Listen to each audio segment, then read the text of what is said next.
Good afternoon. Our today's topic is gravitational force of attraction.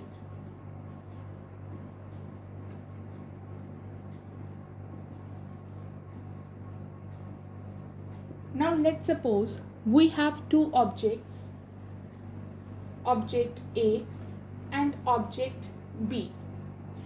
Object A has mass ma and object B has mass mb. Now due to their masses, these two forces feel some attraction towards each other. They feel some force, that is, object A is inclined towards object B and object B is inclined towards object A. So the force of attraction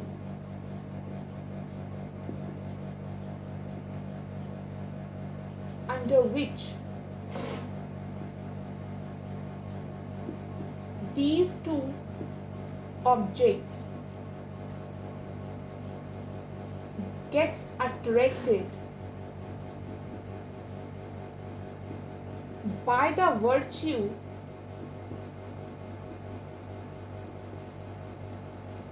of their masses. So what is the reason of that force? The reason of the force is their masses, right? So your question should be like that any object, like here is the duster, here is the marker, these two objects should get attracted towards each other. Yes, they get attracted towards each other, but why we cannot feel that there is some attraction between these two? That's because that this gravitational force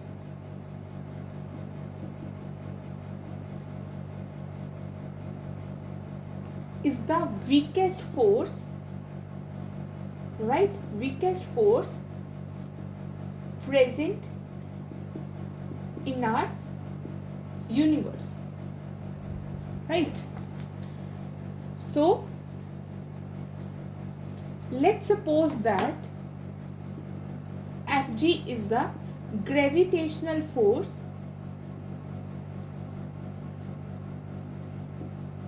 between the objects under study, right? And let's suppose that object A has mass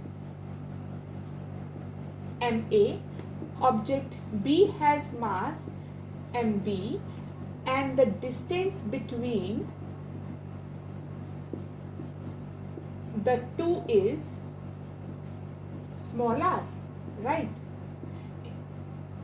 If that is the case, then on which factor your force of gravitation depends? So let us study that.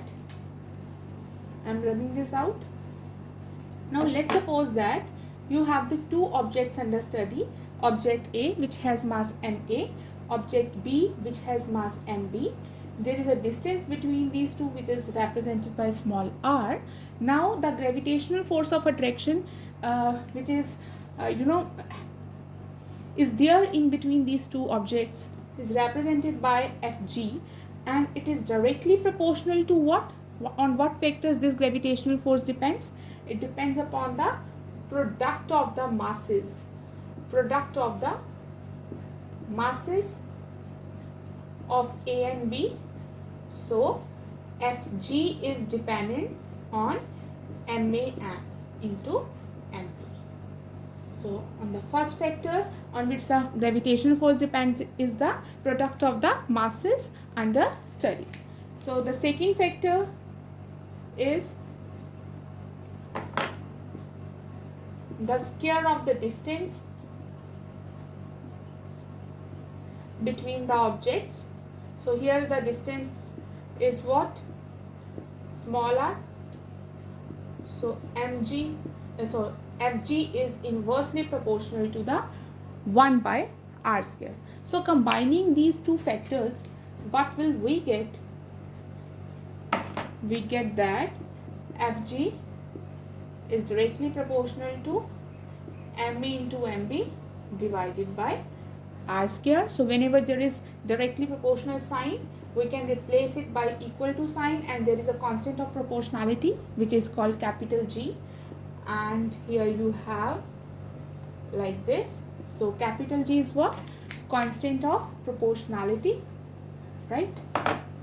Capital G is what? Constant of proportionality, and its value is 6.67 into 10 raised to power minus 11 Newton meter square per kg square.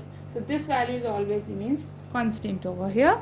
So yeah, this is the formula for calculating the gravitational force of attraction between any two objects, right?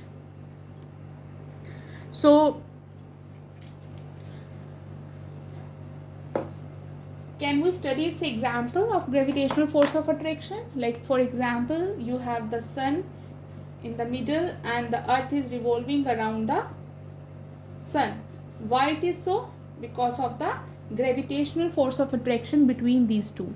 But in this case, the gravitational force of attraction is very large. Why? Because you know that Fg is equals to G m into m upon r square. So let's suppose small m is the mass of earth and capital M is the mass of sun, and its product in this case is very high. So that is why the gravitational force of attraction between these two objects is very much high. So as a conclusive points, we can add that the more the masses, right, the more the masses, the higher is gravitational force Fg, right, and the less is the distance between the objects, the more is Fg. So yeah, these two factors you should consider in your mind while calculating the gravitational force of attraction. So gravitational force of attraction is dependent upon the masses of the object and the distance between their masses, right? So here is your topic. So let's suppose that here you have 2 kg of mass, here you have 3 kg of mass, and the distance between two is 3 meters.